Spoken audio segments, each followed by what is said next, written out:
The scatter plot drawn above, we'll take a look at it after we finish reading the question, depicts the average annual United States per capita consumption of high fructose corn syrup between the years 1970 and 1985. Which of the following functions best describes the relationship shown? So when we look at the scatter plot, we see that it definitely looks like we could fit a parabola to it. We could find a curve of best fit. And that parabola might look something like this.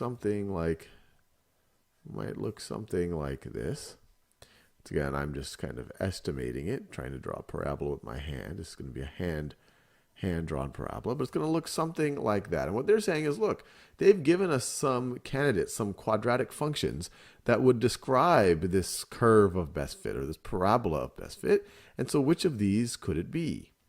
Well, there's a couple of things that you might immediately see. The first is that a couple of these choices have a positive coefficient on the highest degree term, on the second degree term, and then the other ones have a negative coefficient on the highest degree term. Well, if you have a positive coefficient on the highest degree term, on the second degree term, and when we're talking about a quadratic, you're going to have an upward opening parabola, and if you had a negative coefficient, it would be a downward opening parabola. And what we have here is clearly, it looks like the right half of an upward opening parabola. So we could rule out the ones that would be downward opening. So we could rule out the ones that have a negative coefficient on the second degree term. So let's rule those out right over here. And then when we look at the remaining two, we see there's a fairly dramatic difference in them. They have, this is 201 versus 0.201.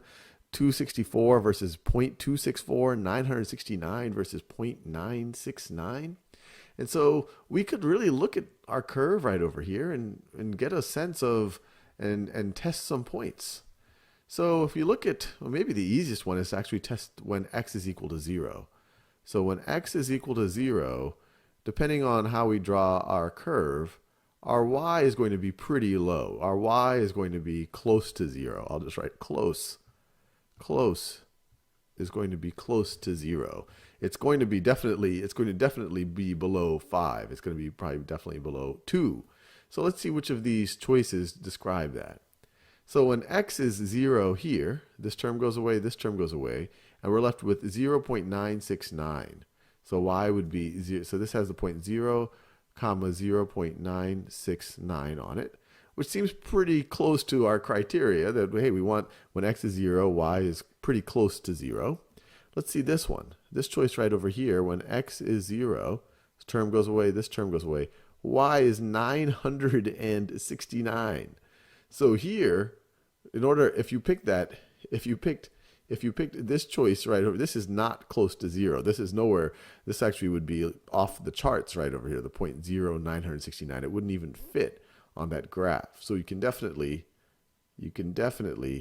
rule this one out, and we would be left with that choice right there. And you could try other points, but that one would definitely be the easiest to evaluate.